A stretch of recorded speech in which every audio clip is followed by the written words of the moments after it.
Hechos, capítulo 2. Y sabe, leía este libro en estos días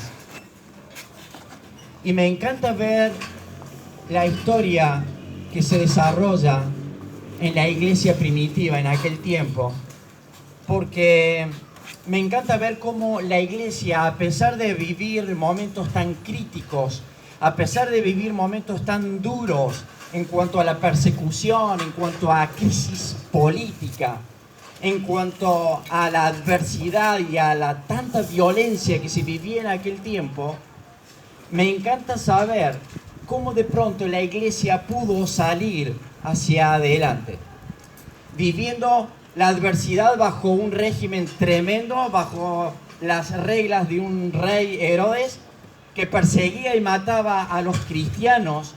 La iglesia seguía hacia adelante como si nada. ¿Y sabe por qué? La iglesia pudo enfrentar todas estas situaciones y todas estas cuestiones tan tremendas, porque la realidad es que la iglesia vivía, y no solamente vivían, sino que veían lo sobrenatural de Dios. Es esa la realidad por lo cual la iglesia podía enfrentar semejantes situaciones. Y pensaba, qué diferencia que es a veces que cuando de pronto a mí me ajusta un poquito el zapato, no sé para dónde disparar, entro en una desesperación, entro en busca de cualquier cosa, como si realmente Dios no estuviera al control de cada una de las situaciones que vivimos en el día a día. Y cuando esto sucede en nuestras vidas, cuando una situación nos saca fuera de eje, es ahí en donde yo tengo que replantear acerca de mi vida espiritual para ver realmente en qué condición me encuentro. Porque cuando yo entiendo que lo sobrenatural de Dios está al control de todos los acontecimientos de mi vida, yo de lo único que tengo que disfrutar es de la paz sobrenatural de Dios, sabiendo que Él tiene el control absoluto de cada una de nuestras situaciones. Fíjate lo que dice el capítulo 2 del libro de los Hechos. En aquel mismo tiempo el rey Herodes echó mano a algunos de las iglesias. ¿Para qué? Para matarles. Y mató a espada a Jacobo, hermano de Juan. Y viendo que esto había agradado a los judíos y que esto estaba siendo un beneficio político para él, procedió también a prender también a Pedro. Eran entonces los días de los panes sin levaduras, y habiéndole tomado preso, lo puso en la cárcel, y entregándole a 4 grupos de 4 soldados, es decir, 16 personas custodiaban a un hombre de Dios. Se ve que algo grande tenía este hombre, por lo cual 16 hombres custodiaban la vida de este hombre, para que los custodiasen, y se proponían sacarle al pueblo después de la Pascua, nada más y nada menos, para cortarle la cabeza. Verso 5, así que Pedro estaba custodiado en la cárcel, pero la iglesia hacía sin cesar oración a Dios por él. Y cuando Herodes le iba a sacar aquella misma noche, estaba Pedro durmiendo entre los 2 soldados, sujeto con 2 cadenas, y los guardas delante de él, de la puerta, custodiaban la cárcel. Y aquí dice el verso 7, que se presentó un ángel del Señor, y una luz resplandeció en aquel lugar, y tocando a Pedro en el costado, le despertó diciendo: levántate pronto. Y las cadenas se le cayeron de las manos. Le dijo el ángel: cíñete, átate las sandalias. Y lo hizo así. Le dijo: envuélvete en tu manto y sígueme. Verso 9, y saliendo le seguía, pero no entendía exactamente lo que estaba pasando, sino que pensaba que veía una visión. Verso 10, habiendo pasado la primera y la segunda guardia, llegaron a la puerta de hierro que daba a la ciudad, la cual se le abrió por sí misma, y salidos pasaron una calle, y luego el ángel se apartó de él. Entonces, dice el verso 11, Pedro, volviendo en sí, dijo: ahora entiendo verdaderamente que el Señor ha enviado su ángel y me ha librado de la mano de Herodes y de todo lo que el pueblo de los judíos esperaba realmente de mí. Y ahora entiendo, dice Pedro, que lo sobrenatural de Dios ha acudido claramente sobre mi vida.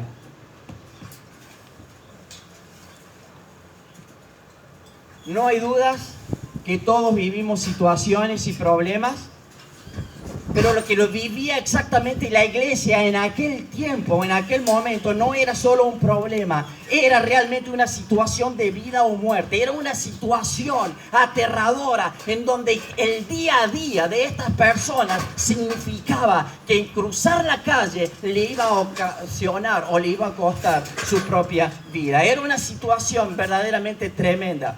Bajo las directivas de un rey asesino, criminal, homicida, dañino, perverso, maligno, y como si fuera poco, diabólico, porque estaba netamente puesto en las manos de Satanás. De hecho, perseguía a la iglesia y mataba a los cristianos. Y Pedro era el que conformaba la próxima lista. Era el que seguía en la lista. Me pregunto, hermanos, ¿cuál es la reacción nuestra en el día a día de nuestras vidas cuando enfrentamos verdaderos problemas? ¿A quién acudimos y cómo y a dónde?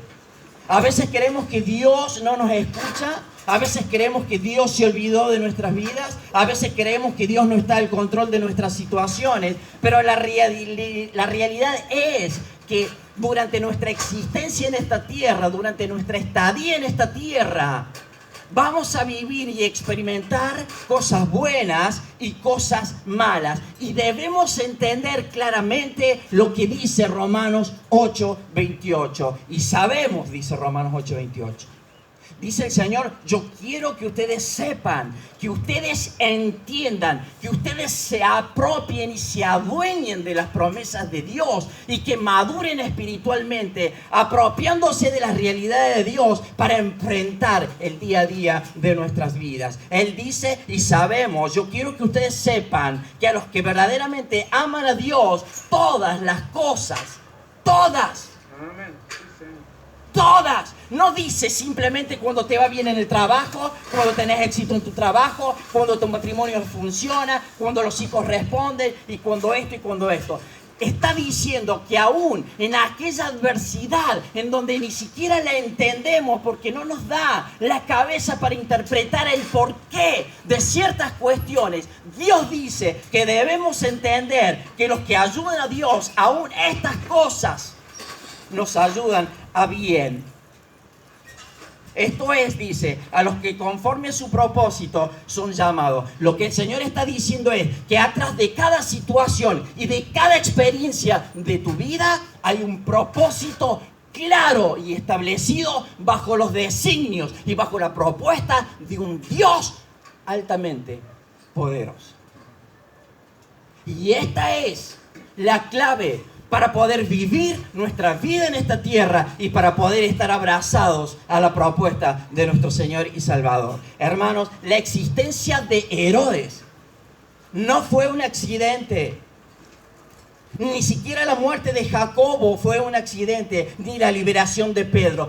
Dios estaba al perfecto control, como lo está sobre tu vida hoy en la actualidad. Y sobre cómo está en mi vida y cómo lo seguirá haciendo. Dios está al control, aún como dijimos recién, de aquellas cosas que ni siquiera logramos claramente entender. Pero ¿sabes qué? Lo espectacular de todo esto es que la iglesia hacía lo suyo. Verso 5, ¿qué dice que hacía la iglesia? Y cuando toda esperanza parecía diluirse, cuando todo parecía que estaba perdido, ellos habían experimentado la presencia y la muerte de Jacobo, y era algo que había afectado ferozmente a la iglesia, porque hasta el momento se sabía de que Herodes perseguía a los cristianos, pero cuando Herodes atenta contra la vida y mata a Jacobo, ahí en la intimidad de la iglesia se fue afectada. Pero ¿qué dice que hacían ellos? ¿Cómo enfrentaron esta realidad? Dice la palabra de Dios que cuando la esperanza parecía perderse, la iglesia oraba sin cesar delante de la presencia de Dios. Y esta es la clave.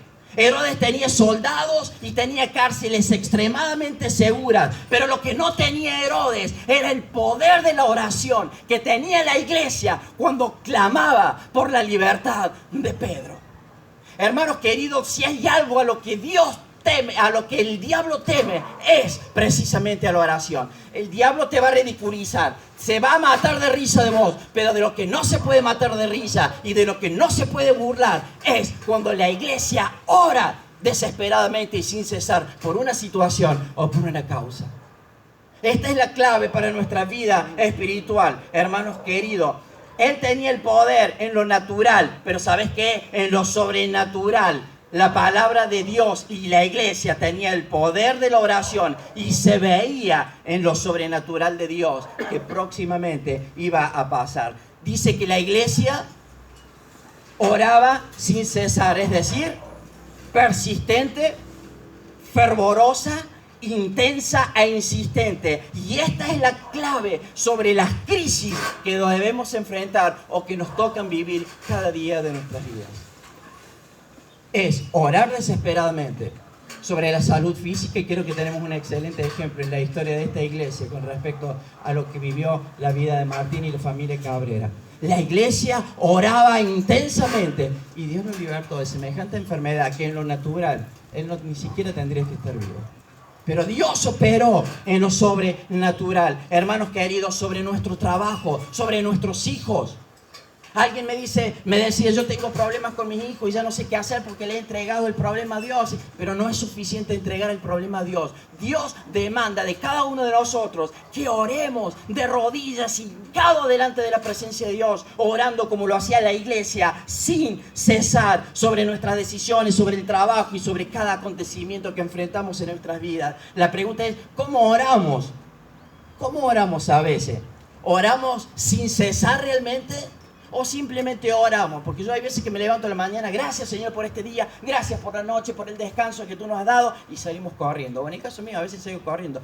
Después recapacito y digo, eso no es orar sin cesar. Eso no es orar desesperadamente, es simplemente orar. Es simplemente agradecer. O a veces cuando estamos durmiendo al final de la noche, yo me acuesto y digo, gracias Señor por este hermoso día, porque me has guardado, porque me has librado. Eso no es orar sin cesar, eso lo hace cualquiera. Dios demanda de nosotros realmente un esfuerzo y un sacrificio, orar sin cesar. También es importante ver que la iglesia, hermanos queridos, oró a Dios. Y esto podría ser obvio. La iglesia cristiana le ora a Dios, no le ora al Buda. Le ora a Dios. Pero ¿sabes qué? Hay veces que nuestras oraciones son perfectamente débiles porque a veces no somos conscientes que cuando estamos orando delante de la presencia de Dios, de un Dios poderoso, de un Dios grande y de un Dios santo y de un Dios santo. Y hay veces que nuestras oraciones están limitadas porque no entendemos o porque no discernimos realmente frente a quién estamos orando. Estamos orando frente a un Dios omnipotente en donde Él dice que el universo es el estrado de sus pies. A veces me causa gracia porque hay gente que dice, bueno, me enojé con Dios, yo ya no voy a orar, parece que Dios no me escucha, y empiezan ahí a hacer pucheros. No funciona así. La clave de todo esto es orar sin cesar y buscando la propuesta de Dios, porque cuando vos elevas tu oración delante de la presencia de Dios, estás orando delante de la presencia de un Dios poderoso. Me encanta lo que dice Jeremías 33. Dice, clama a mí, y lo conocemos de memoria, ¿no? Y yo te responderé, dice la palabra de Dios. Y te mostraré, dice, grandes cosas ocultas que ni siquiera te imaginas. Dice, clama a mí y yo te responderé. ¿Sabes lo que significa clamar? Significa pedir, implorar, rogar, suplicar. La oración hacia Dios. Cuando nosotros enfrentamos situaciones, nuestra oración delante de Dios empieza, ¿sabes qué? A tener verdaderamente un impacto sobrenatural sobre nuestras vidas. La oración hacia Dios infunde paz. En mi vida, la oración empieza a infundir paz y tranquilidad, como dice el verso 6 y el verso 7. Y esta paz sobrenatural que experimentó Pedro en aquel momento, dice que cuando Herodes le iba a sacar aquella noche, Estaba Pedro durmiendo. Y yo digo, qué locura, Pedro durmiendo, sabiendo que dentro de una hora le iban a cortar la cabeza. Imagínate yo atado entre medio de los soldados, sabiendo que dentro de unas horas me iban a cortar la cabeza. Hermano, yo hubiese todo llorando y gritando y llamando a mi mamá todos los días, los hubiese aturdido desesperadamente llamando a mi mamá. Y sin embargo dice que Pedro dormía en completa paz. Faltaban horas para su ejecución, pero él disfrutaba la paz. ¿Sabe por qué? Porque él confiaba en Dios plenamente.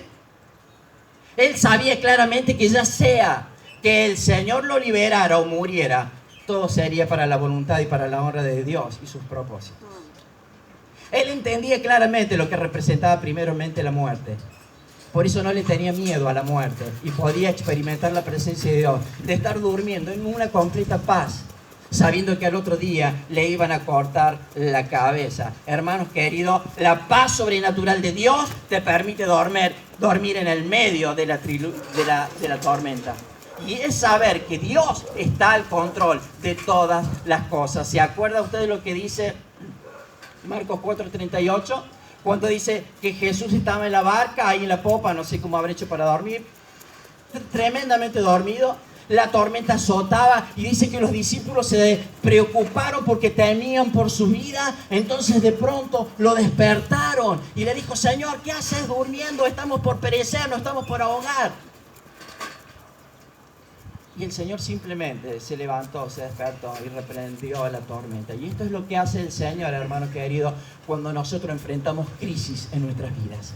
Simplemente Él reprende la situación y vos podés disfrutar de la paz. Ya sea que vivamos, dice el apóstol, o que muramos, somos del Señor.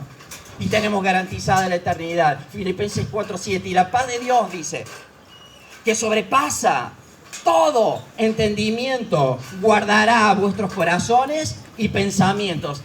Ahora, esto es posible solamente ¿en quién? En Cristo Jesús.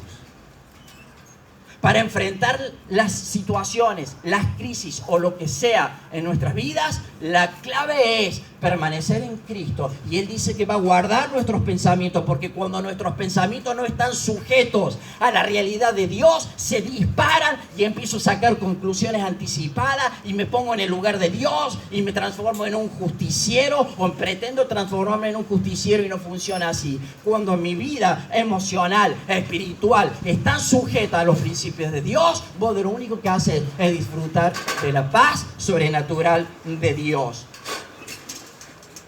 Y vamos concluyendo con el versículo 23. Fíjate lo que dice el verso 23. Al momento un ángel del Señor le hirió al rey, por cuanto no dio la gloria a Dios, expiró comido de gusanos. Todos los que estaban en aquel momento pudieron experimentar, ver a este rey diabólico ser aniquilado, ser comido por los propios gusanos. Verso 24, fíjate cómo termina la historia. Pero la palabra del Señor crecía. Y se multiplica. Crecía, dice. ¿Y qué más dice? Y se multiplicaba. Fíjate lo espectacular de las reglas de Dios. Hermanos queridos, el libro de los Hechos no ha culminado. El libro de los Hechos no ha cerrado. Y vos sos parte, y las generaciones tuyas son parte de llevar la antorcha de la libertad, de llevar la antorcha de la palabra del Señor, para que crezca, para que se multiplique y para que el mundo pueda ver y creer que la vida del ser humano puede ser completa solamente cuando se encuentra con Cristo Jesús. Y esto no se va a terminar hasta que un día estemos en la presencia de Dios y vos sos parte de la historia. El libro de los Hechos se cerrará y culminará cuando ese día, en la presencia de Dios, puedas claramente decir: he peleado la buena batalla, he guardado, dice, la carrera, he corrido la carrera, he guardado la fe. Por lo demás, me está guardada la corona de justicia, la cual me dará el Señor justo aquel día. Pero dice, no solo a mí, sino a los que verdaderamente aman su venida. La clave está en ponernos y abrazarnos a la propuesta de Dios y a sus promesas. Y Dios va a traer libertad sobre esa situación económica. Dios va a traer libertad sobre tu salud. Dios va a traer libertad sobre tu matrimonio. Dios va a traer libertad sobre la vida de tus hijos. Porque ¿sabes qué? Dios no es deudor de nadie. Y Él cumple su palabra desde la antigüedad pasada hacia la antigüedad futura. La palabra del Señor dice, crecía y se multiplicaba. Y esto es nuestra responsabilidad, llevar la antorcha de nuestro Señor Jesucristo hacia adelante para que el mundo pueda ver, para que el mundo pueda creer. Que el Señor en esta hora puede estar bendiciéndote y que el Señor en esta hora pueda fortalecer cada momento de tu vida, hasta el último día de tu existencia o hasta el día que el Señor venga a buscar la iglesia. Por eso decimos, Padre, gracias.